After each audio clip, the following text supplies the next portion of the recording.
What's going on, y'all? Welcome back to another episode of The Bullpen. Today, we're doing another one of these bold talks with my man, Josh. What's up, bro? Back in the studio, bro. Back in the studio. We got some crazy topics to talk about.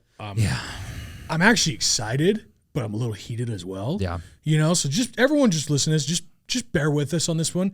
This is some serious shit we're about to break down here. So, all right, let's get right into it. No more foreplay. Okay.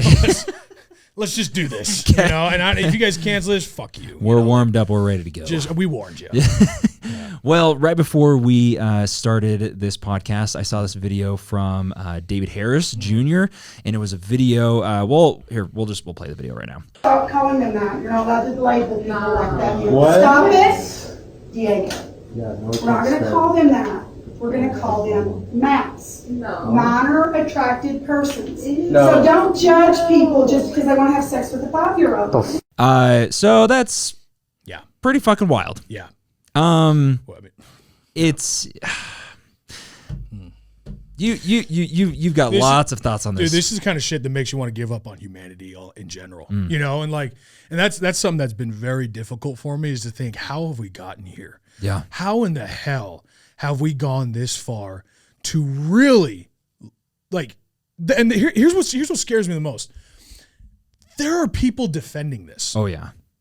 There are people, and we're not talking about like a group of 20, 30 people, right? We're talking about these massive groups who have taken a massive influence in this country, in the social media world, in the, we're going to be completely honest, in the Hollywood, world, in LA, all this shit. It's spreading across the world, and it has become a massively influential group. Yep. And, we had Tim Ballard on the podcast, and he was talking about this, that he's been fighting this for years. Yeah, he's been tracking it for a few years already. He's been tracking this for, 5 years? Yeah. And we're just now seeing it start to come out of the closet, so to speak, right? Yeah.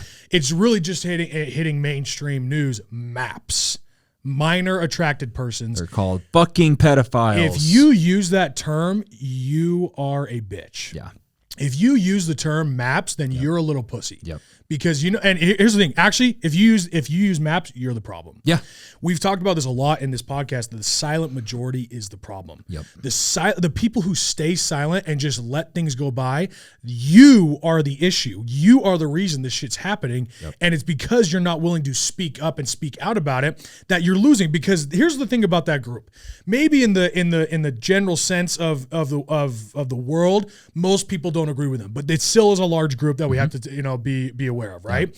But most of the world, I would assume, does not agree with them. However, they are a lot louder than they, right? This small group is louder than this group, which is a lot bigger. And because they're louder, because they attack more, viciously in social media, they get their way. It's the screaming child who just kicks and screams and, and puts out anything and everything they can just to get their way. And then we're over here just trying to live our lives and say, okay, just shut up. Right? It's not going to affect us. Just shut up. Or, okay, here's the binky. Right? Here's the Twinkie. Right? And we give in and give them because it's more of an inconvenience to let them scream and shout than it is for us to just give it to them and, okay, as long as it doesn't affect me. Right? And that's the fucking problem. Right? That's the fucking problem. There's a lot of things to talk about with this. But number one is they are louder than us, and so they are winning.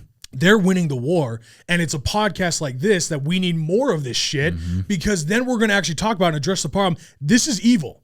This is nothing short of evil. If you call it anything else, you're the problem. If you do not look at this and immediately say, that's evil, shut it down, this is disgusting, and there needs to be severe punishment coming their way, then you are a part of the problem. If you want to sit here and think, oh, be caring and loving, you don't understand what love is. No. Again, something we've talked about many times is love has been such a misconstrued word that we think it means giving in, right? Just letting them do what they want. And because I'm loving, I'll let you fly, little butterfly, let you do whatever the fuck you want. No, love is suffering.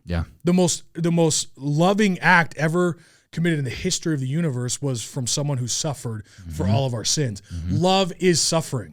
Love is putting the person through suffering and pain to help push them to greater heights to become better. When we talk about accepting people for who they are, nothing could be more damaging to the mental, health, or even just their entire growth process than to say, that's who you are and you're not going to change. Especially in that video where they said, well, we're not going to try and make them feel bad about that. We're not going to try and out them for it. Like whatever she was saying about basically, we don't want to out them for that. So we're going to be more, what would she use? Gentle or something like that? Yeah. To call them a MAP. No. You're a pedophile. Yeah. Worse than pedophile's not even a good enough word. Yeah. Right? It really is not. Yeah. Because what that is evil. Yeah.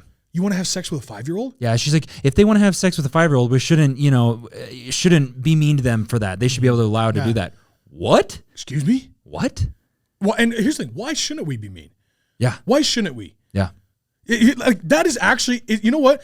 In Dubai, United Arabs, right? Crime is at a very, very minimal level. Actually, I don't know if people know this. If you go into the Middle East and you go into a place, and I'm not talking all Middle East. All right, listen. Yeah. I'm talking Dubai. Okay, Dubai is a very, very safe place. Okay. Right, very safe. Because if you steal, you get your hand chopped off. Damn. It's Sharia law. Damn. Okay. If you steal, you get your hand chopped the fuck off. Damn. So theft is at an all-time low all across the world in Dubai. Why do you think that is? Because crime and punishment. Punishment is so much more important than what we actually say. Because, here's another thing. Parents punishing their kids, parents spanking their kids is so much more important than people realize. We don't want to act like it's child abuse. It's not child abuse. No. When you have ownership of something, when you are in charge of something, you have responsibility. It is your responsibility to protect it. Yep.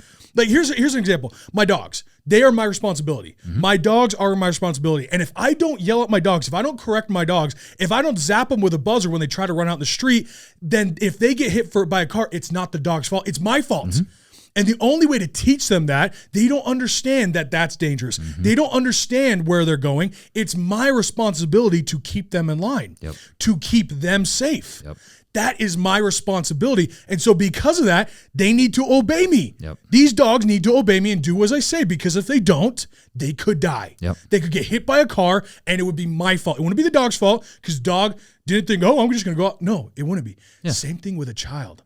The child needs to learn to do what you say. You need to raise your children in a household that has morals and standards. And if they go outside those morals and standards, it is your duty as a father and a mother to create punishment.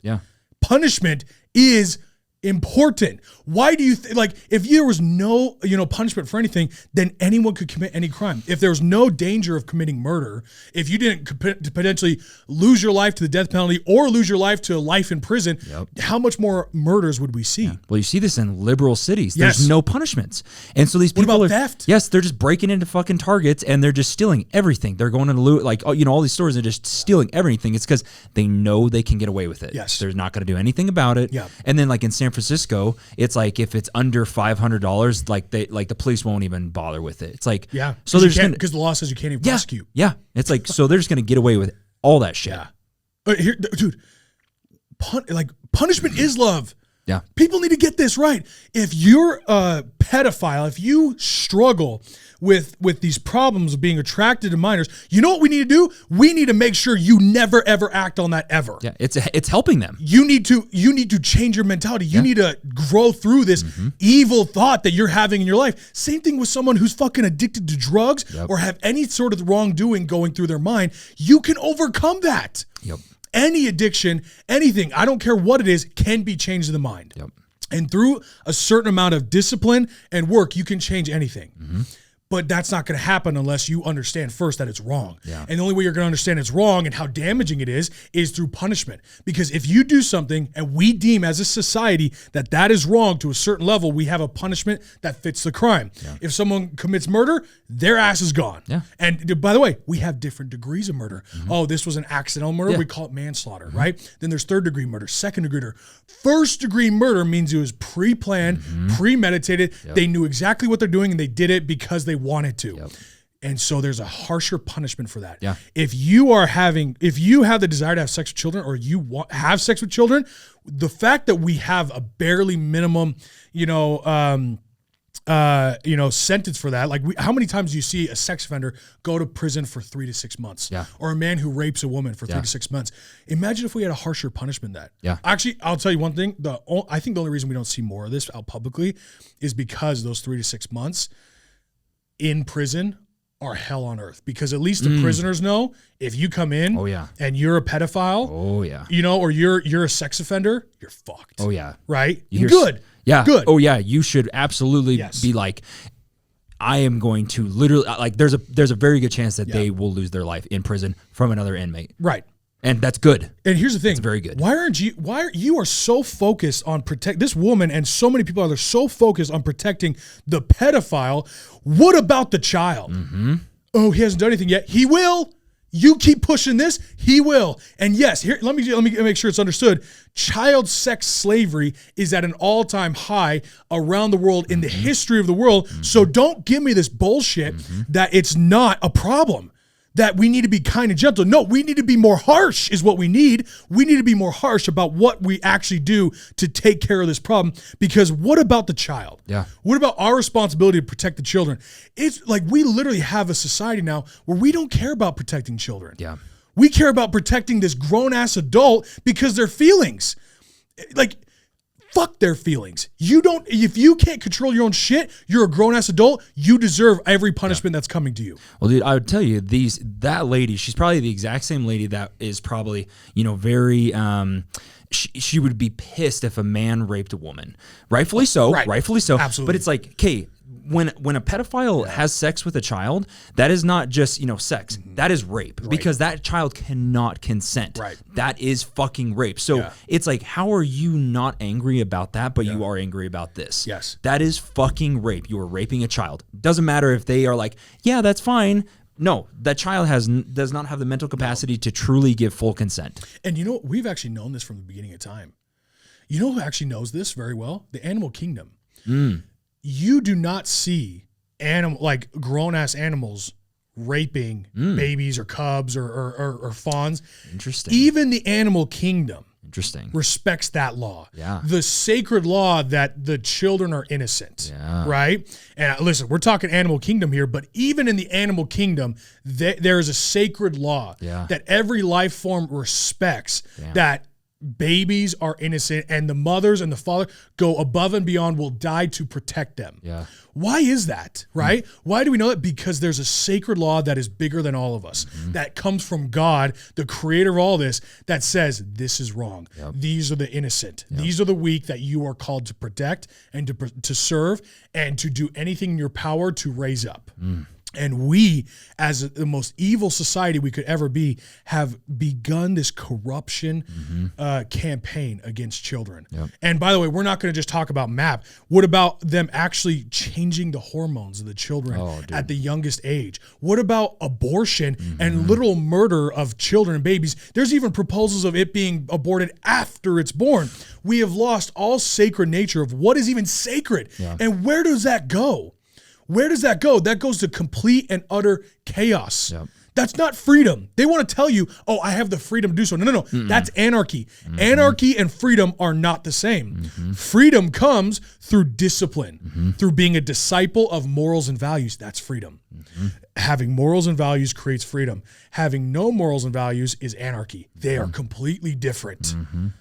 Completely different. And we want to act like this is the way. When you find someone who tries to tear down the order, the sacred order of any structure, of any, family unit, if someone wants to tear down order, then they're an anarchist at nature, which is of the devil. And I know I get all preachy here because it's the truth. This is the truth. Where you're talking business or anything else, someone who actively seeks out the opportunity to tear down structure, to tear down order, is by nature an anarchist. Because what is order? Order comes from God. Order is a higher power. Creating order within the chaos is the power of God. That is the power within us as human beings, to create order. Yeah. Order is what, and morals and values and standards is what separates us as human beings from the animals. It's why we are eternal beings, as opposed to just some fucking lion or hippo, wandering around just trying to exist. Right? Yeah. And so when you try to tear down order, at any place. If you are anti-order and you want to get rid of rules, then you are in a very dark place. Interesting. Because the darkness wants chaos. Yeah. Chaos and darkness are hand in hand. Yeah. Anarchy, darkness, chaos are hand in hand. Yeah. Right?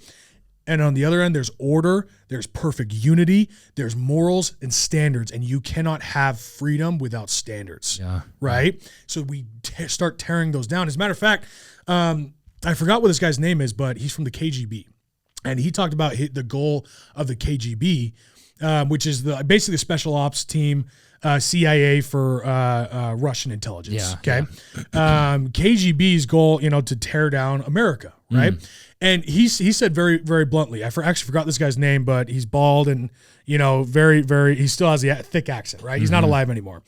But he did these interviews talking about the goals of Russia to destroy America.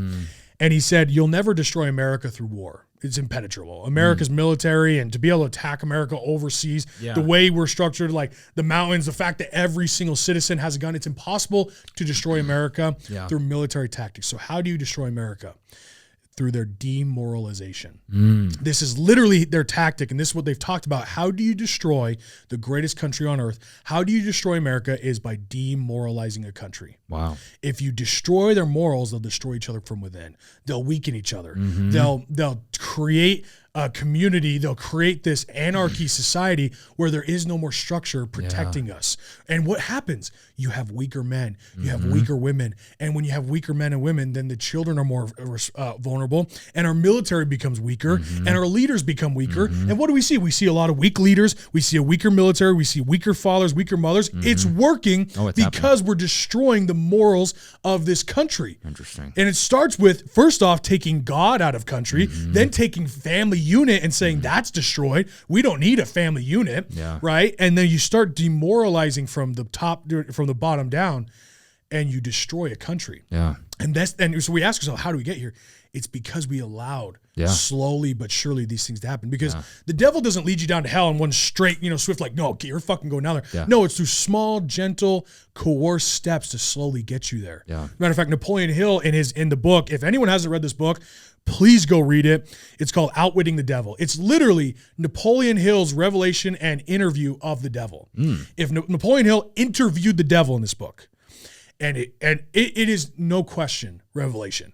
There's no question that he didn't just create this. Yeah. There's no question that what he had here was an experience to interview the devil, because all Napoleon Hill's books, they are way above that's why he's such a popular author even today, because his stuff is from a way higher level. Interesting. Think and Grow Rich, all these books. But this book, he in the book, he interviewed the devil. The devil said very clearly, he said, how do I get people to fail? How do I get them to join my ranks and to slowly come down my path? Is not through a swift, like basically, taking them down like, oh, I'm the devil with horns, but he calls it through drifting. He says, I call them drifters. And the more I can let you drift and just, oh, it's okay. Oh, one more. Oh, I guess it's not that bad. Slowly but surely drift off of your morals, standards, and habits and create and fall into, he said this in the book, he says, fall into a new habit, a new addiction, and you have slowly drifted into my capture. Yeah. Because any form of addiction or anything that rules over you, whether you have an attraction to minors or not, if it rules over you, it's fucking evil. And let me tell you, that one's the most evil of them all. I'd rather you have an addiction to fucking food than anything like that, right? Oh, yeah. So if you have an addiction, you're like, well, that's who I am. No, it's not who you are. No. It's because you've allowed yourself to drift that far, you fucker. Interesting. And so we have to pull you out of that by creating morals and standards that you live by. So morals and standards keep you in freedom. They keep you in line with your growth. But the way the devil works is he slowly drifts you away by slowly tearing down these things, saying it's a little crazy to be that strict. Yeah. And here, notice that language. Come on, why are you so strict? Yeah. Come on, like, it's a little crazy. Let's just take it easy. Why are you so uptight? Why are you so uptight? Yeah. Listen, like, okay, let's relax a little bit. Listen to that language, because we've heard it a lot from our friends, family, and society. So, like, listen, life's not that serious. Relax. Okay, you're a little uptight. It's okay to do it every now and then, but as long as it doesn't become a problem, what do you fucking think happens? It's called drifting. I feel like with the minor attracted stuff, it's like, well, it's offensive. Yeah. That's like kind of the way to start the drift is like, well, it's offensive to them. Now we've opened that gate to allowing them to actually act and it be like become an okay thing because, well, we don't want to offend them. Well, now we don't want to offend them by letting them have sex with, children. Like, hey, we don't want to be offensive. We'll let them do their things. And, whoa, what? How did we get there? Yeah. And then you look back and it's like, well, it started with just little things. Yes. Little things. And I think one thing that I saw a while ago was this, the whole for the most part, I'm always like, do whatever the fuck you want, but until it affects somebody else, that's when I have a problem. And there was a thing that it was like these people that started to identify as children, like they were in their head, they were 5 years old. So now it's okay for them to have sex with a child because, well, they're a child. It's like, that's where, the slope gets slippery when you can start to identify as whatever the fuck you want. Now you can identify as a 5-year-old or whatever, and you can have, people start to say, oh, well, they identify as that, then it's fine. They can have sex with a younger child. It's like, no, that's a fucking grown-ass dude, and he's probably faking it just so that it's okay. Yeah. Well, I mean, let's take it even farther. Like, let's go even deeper into that, right? How do you justify this, right? Number one, you justify it by tearing down the boundaries and literally M.A.P, M.A.P, this fucking evil movement that's trying to be created. One of their slogans is love has no bounds. Ugh. They say love has no bounds. And here's how they do with race. Love has no bounds with race. We can all love each other no matter our race, religion, or creed. And that's how it starts. That's how it starts. Okay. Right. And again, I think we all agree. Yeah, that makes sense. Yeah. That is a good thing. Right. But then here's where they take it. Love also has no bounds, with gender. Right. Okay. Man, girl. Yep. Okay, fine. Right. Yep. Now love has no bounds with age. And they start to say, well, a 50-year-old can love a 20-year-old. Okay. All right. And then they go, well, if love has no bounds, then a 30-year-old can love a 12-year-old. Yeah. Whoa. Hold up. Whoa. Wow. But notice the drift, right? Here's another one. That's the drift of how you get there. But here's another one. Well, we need to really teach young kids about sex. Yeah, okay, that's actually appropriate because if we don't teach them about sex, then they're not going to use safe sex practices. They're going to get STDs. They're going to get pregnant very young. Yes, absolutely. Okay, all right, cool. For sure. Now, no, we need to teach sex because we need them to understand what it's like and how to be, safe with sex. It's like, okay. And then we need to teach them about sex and how important it is in your body to actually experience sex. That it's a healthy thing to have sex. Yeah. Okay. But in school you're teaching this or where? Yeah. And then we start to say, well, who are we to deny a child the beauty of sex and being able to have an orgasm? Be able to have an orgasm to a 5-year-old or something. It's like, but they'll literally make the argument that say, well, as soon as that you can have an orgasm as young as single digits. I don't even know. Like, there's a number. Tim Ballard even said it on our podcast. You can go watch it. As young as, let's say, 8 years old. Yeah. That you can have an orgasm, which technically, physically, maybe it's always like, I'm not even going to talk about that. Yeah, let's not even have that conversation. Yeah, that's gross. Because the fact that you're even presenting that, what are you getting at here? Yep. Right? Where are you going with this? Yep. Who cares? Yep. Who cares? And then they go, well, it's not very kind and loving of you, and you need to be a little more open-minded to understanding that maybe this is a good thing. Who are we to deny that feeling to the child? Oh, no. Yeah. There's a line that we will never cross. Yep. And that's what we have to do here. Yep. If we want to fix this problem, we have to draw a line in the sand, say anything over this, we will not stand for. And they're going to continually always try to push that line, but we have to hold the line. We have to hold the ground and say, we will not cross this path. And I think we can start by saying having sex with younger, minor children is a line that we should never cross. And the fact that even approaching, here's the thing, it's not even just like crossing the line. Don't even approach it. Nope. You approach this line, we're going to fucking have problem. Yep. You start approaching that line, there's no motive that could justify you even approaching this line, let alone stepping over that line. Yep. And that is the moral, that is the standard that we have to set, draw a line in the sand to say, you will not cross this line. Because if you do, there will be punishment from hell that we will rage on you, that you just test it. Go ahead. Test it. If you cross that line, I think a lot of people listening to this can imagine what I'm talking about here of if you cross that line, there's going to be something waiting for you. And maybe you like it because you're kinky, but you're not going to like it because you're not going to like it, right? No, and I think that's a responsibility as alphas, whether you're a man or a woman, to say this is the line, and then when that line is crossed, the action is fucking taken. Not like, oh shit, you crossed the line. Okay, now we're gonna draw another line. No. You crossed the line. Yeah. You're fucking done. You're done. You're fucking done. Yes, that's right. And that is the responsibility of alphas in this country, in the world, to do that. That's the responsibility of a mother and a father. That's the responsibility of a leader to draw the lines and to establish the core values of your community. In a business, as a president, and whatever position, as a religious leader, you establish and hold the line. That is your job. You maintain the order, whether you created the order or you were put into a position to maintain the order. Your job is to hold the line, right? And that's the thing about what we're talking about with Alpha. That's why I started this company. The be greater and be nothing message is, if you are in the middle ground, average, you're the problem. You're the one letting this happen. As a matter of fact, the whole message, I believe I've been called to do one thing on this earth. I believe God gave me one calling, and that was this: protect the weak and gather the strong.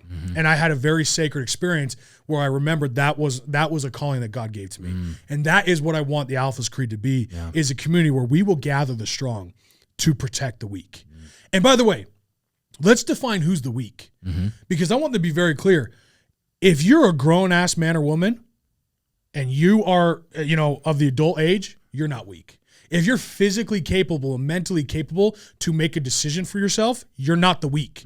You may be weak, but it's time for you to come join the ranks of the strong so we can protect the weak. Because who's the weak? Those who cannot protect themselves. Those who are truly helpless. And you know what fits that definition? The children. The kids around this world who are being sold into sex slavery. Right? The kids around this world who are being taken advantage of, who don't have meals because they have parents who won't step up to their responsibility, right? We can clearly define who the weak is because they truly cannot help themselves.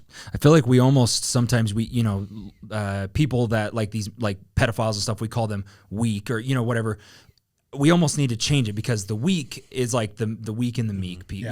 There's the children, the people that can't protect themselves. We need to like change it to be like, I don't know, pussies. Because whenever you said gather the weak, I thought of like, well, or protect protect the weak. Yeah, whenever you said like if you're an adult that has the ability to make a decision, then you're not weak. It's like, yes, I feel like it's hard because I'm like, okay, if they choose not to make a decision, now I don't want to use weak because if they choose to not make a decision, if they choose to not help others, then they're a pussy. Well, that's the thing. Is like, you're nothing. Yeah. That the be greater be nothing message. If you choose to do nothing, then you are nothing. There you go. Instead of pussy, you're nothing. You're a beta. You're nothing. Whatever we call you, you're nothing. You're nothing. As a matter of fact, you are the problem. Yep. You are our enemy. Yep. Like, I want to make it very clear. My clear definition is my enemy is not the evil. Because the evil will always exist, and that is, I don't think anyone denies that is our fight. The enemy at this point is those who choose to do nothing, who could have done something.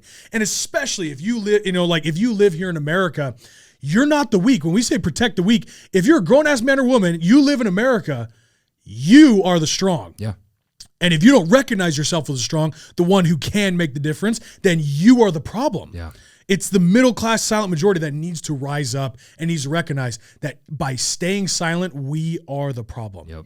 That is it. At the end of the day, as Americans, we carry a responsibility on our shoulders that is so much greater than any other country, any other place. If you live here in America, if you do not see this problem and decide to rise up, then not only will America fall, but freedom around the world will fall because of your indecision and your lack of courage, your fear. Because of that, everything will fall. So if you accept that responsibility and hold the line, that's the strong. And that's who we're trying to gather, is the people who will accept that mantle of leadership, accept the responsibility, say, I am the alpha who's going to make the difference. I'm going to protect my order, my family, set the standard, I'll hold the fucking line. That's the people we want as a part of our community. That is the Alpha's Creed. That's what we're trying to build here, is because we need to gather the strong. And guess what? If you don't recognize yourself as strong, if you think you're the one who needs the help and you're fully capable physically, mentally to make your own decisions and to actually do something, you're not the weak. Yeah. You're not the one we're here to protect. Yeah. So that dude you're trying to protect, that guy who's M.A.P, the man, he's not the weak one to protect. No. He's the one we're fighting against. Let me make it clear. You're the one we're fighting against. You're the problem. Yep. The child is the one that needs to be protected. Yep. The babies, they're the ones who need to be protected. And it's crazy that we even have to have this conversation because let's talk about order across the universe, order in any kingdom, animal kingdom or human kingdom. We understand that at a fundamental, basic level, sacred nature to protect the weak. Yep. Like, seriously, does a lion care about his posterity? Does he really give a shit? And yet somehow he still will die, and the mother will die, and mama bear will die to protect her cubs. Yeah. Why? Why is that so important to them? Have you seen mama moose fighting off a big old bear to protect her fawn? Why? Why do they care? What if the baby dies? Right? What if it does die? They could just have another one, right? Is it really that bad? Do they have some family Lannister name to hold up? No, they don't. Yeah. It's just the sacred nature of order that we understand that is who we raise up and protect. Yep. And if that's a question, if you're even questioning that, then you're our enemy.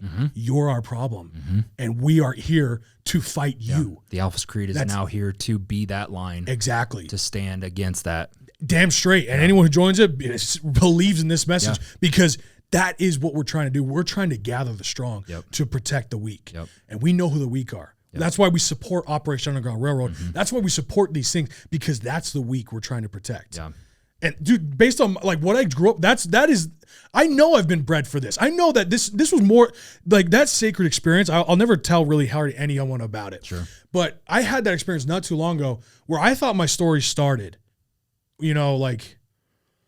Oh, dude, it's hard to talk. I thought my story started when I was a kid, right? Of this is why I want to protect the weak because I felt what it was like to be the weak, to be the one who was taken advantage and bullied. And I realized I wasn't. I was not helpless. I could fight back because there was a bunch of other kids.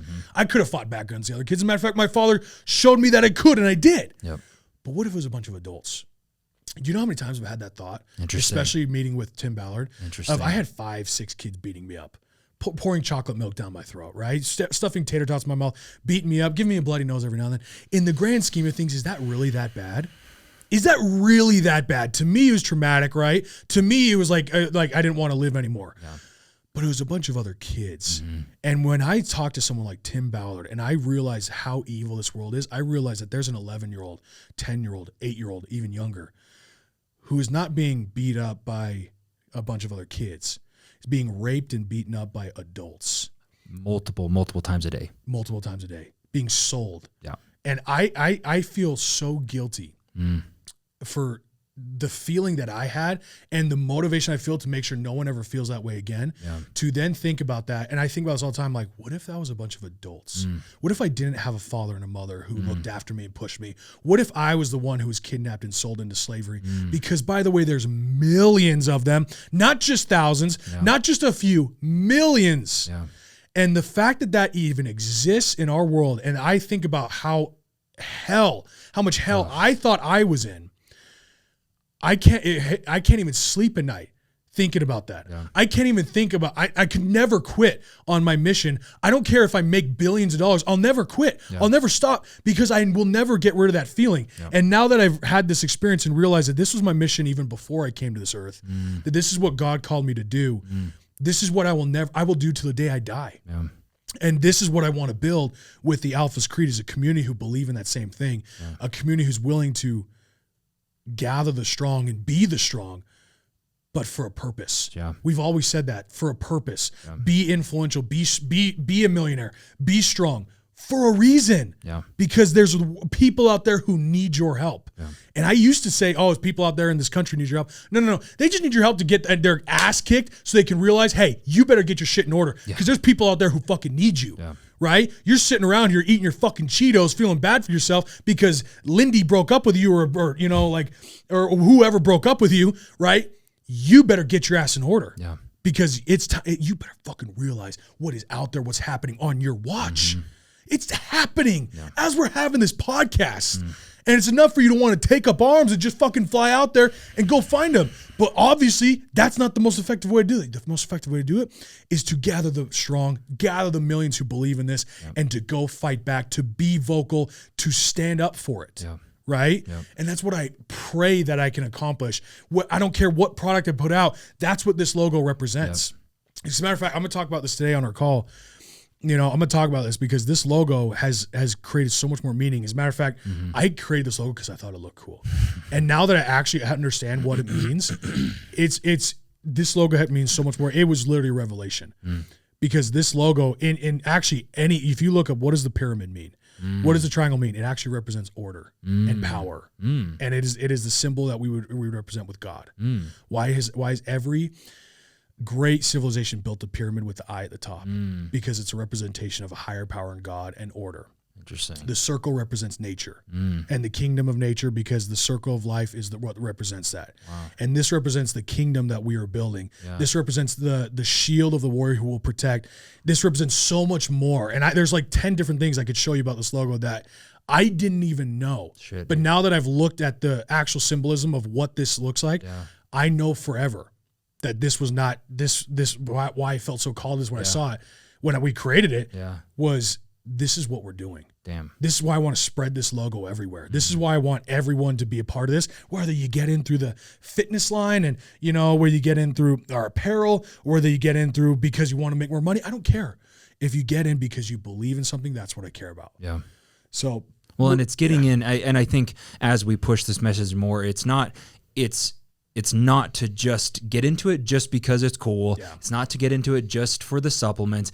It's, in the future with things, it's you are doing this, and we are creating. We're putting these things out to the world to create alphas, to help people become alphas, to be that alpha that they are meant to be, and to protect the weak. Yep. That's the whole point. Exactly. And if you buy our apparel, if anything like that, it is to bring that alpha out in you to protect the weak. That's the entire mission. Yeah, that is the mission.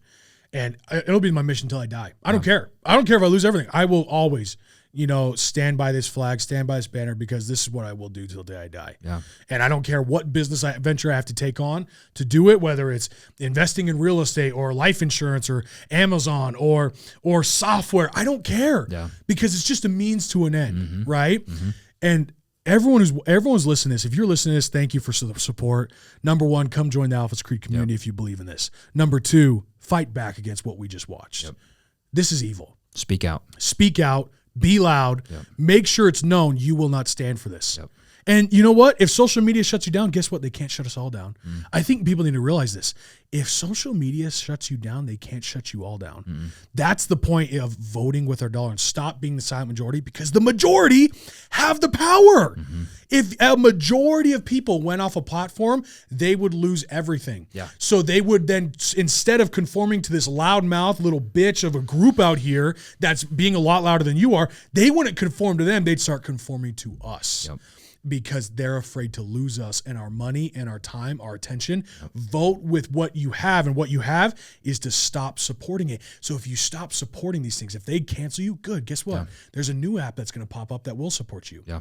It's actually called Rumble, and we'll see how long that lasts, right? Well, and I think it's that whole metaphor. Just like you hear of societies where they punish one person, they make a public display of one person to scare everybody else. But if every person was to stand up, they couldn't cancel you. They couldn't. You would take them over, and so if one person gets canceled, cool. Yep. But they will not cancel everybody. That's that's why everybody has to speak out. Not just one person that gets canceled and then they try to make a public display of you. Yep. Every person has to speak out. That's exactly right. And if we got that message through our thick fucking heads, and we stopped just going day to day with our jobs, and just the days of just do your job, just live your life, just raise your family is over. Because they're coming for your family. Yeah. They're coming for your job. They're coming for your life. And unless you conform, they will come for you. Yeah. They will not only cancel you off social media, they will come for you in a more vicious way than you've ever seen. And if you give in now, you are allowing that to happen in the future. You know, I think at AlphaCon, I think you even said it, you know, you kind of made a joke about the whole be great or be nothing. It's kind of the, you know, Ricky Bobby, if you're not first, you're last. It's like, but again, guess what? In today's world, that's it. There's no gray area anymore. It is black and white. You are either great or you're nothing. We've muddied the waters enough. It's black and white now. It's pretty black and white. And that's things like, it used to be black and white, and then they muddied the waters so much so that the water's going to turn black. Yeah.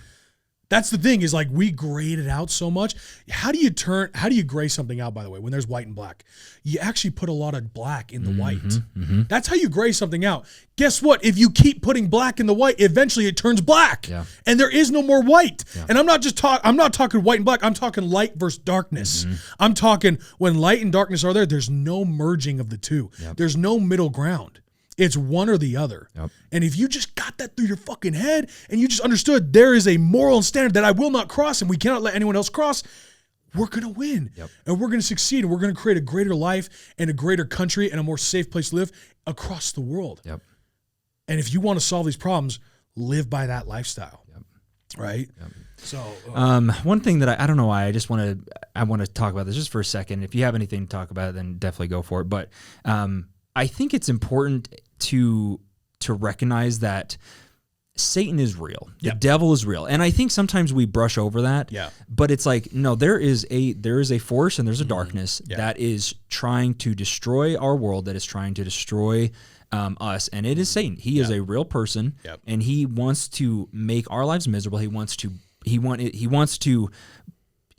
rid of the light. He wants to bring darkness to the world. Yeah. And I think we have, like, whether, you know, whatever you believe, you have to understand that it's not just, you know, there's not these higher up people in black suits and stuff that are running the world. And there are people that are out there like that at that point. Yeah. But the person behind it all that is truly pushing this agenda, that's pushing this evil, is doing it for a very clear reason, because he hates the light, he hates God, and he is pushing evil in the world. And here's the thing.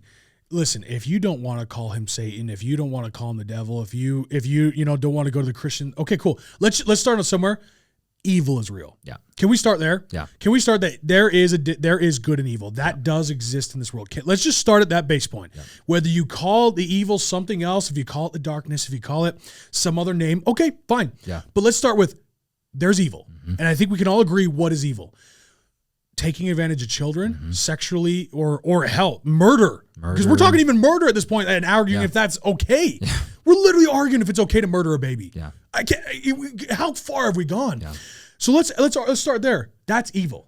Murdering of anybody is evil, right? Lying is evil. Stealing is evil. Let's go there. Yeah. Let's start back to the basics, and then we'll work our way up. Yeah, truly. So, because it seems like at this point, that's all what we need to do. Yep. So there is an adversary, there is evil, which means there is also good. Yep. And so if we can draw a line between the two and say, this is evil and this is good, well, now we know what's evil and what should be punished.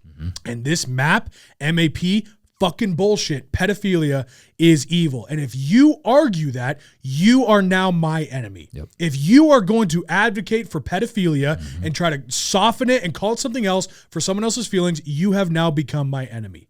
And I don't give a shit about your feelings. I don't care about his feelings. That's evil, and I will not tolerate it. I know you won't tolerate it, and anyone else who believes this will not tolerate it. So, I care about that child way more than I give a fuck about that dude. Way more than you, bro. Way more. Go live in some commune. I don't know. There's a lot of things go do, but not that. Yeah. Right? Like, I don't give a shit. Yeah. So, dude, this was a really good episode. Yeah. I'm glad we talk about this stuff. Yeah, we need to. And like we were saying, it has to be talked about. Yeah. So we have to be those people that at least start it. If it's not, and it is. Thankfully, there are people like David Harris. There are people that are speaking out about it, and he has a huge platform, and it's crazy. Sometimes it blows my mind just because of how often people get canceled. Right. I'm like, dude, you're talking about that stuff? Like, you have balls. Like, you are an alpha, bro, for talking about that and bringing that to light. And then it's up to us, the masses, to continue that message. That's right. That message. So. Amen. Love it. Okay, brother. Until next time, man. All right. Until next time, brother.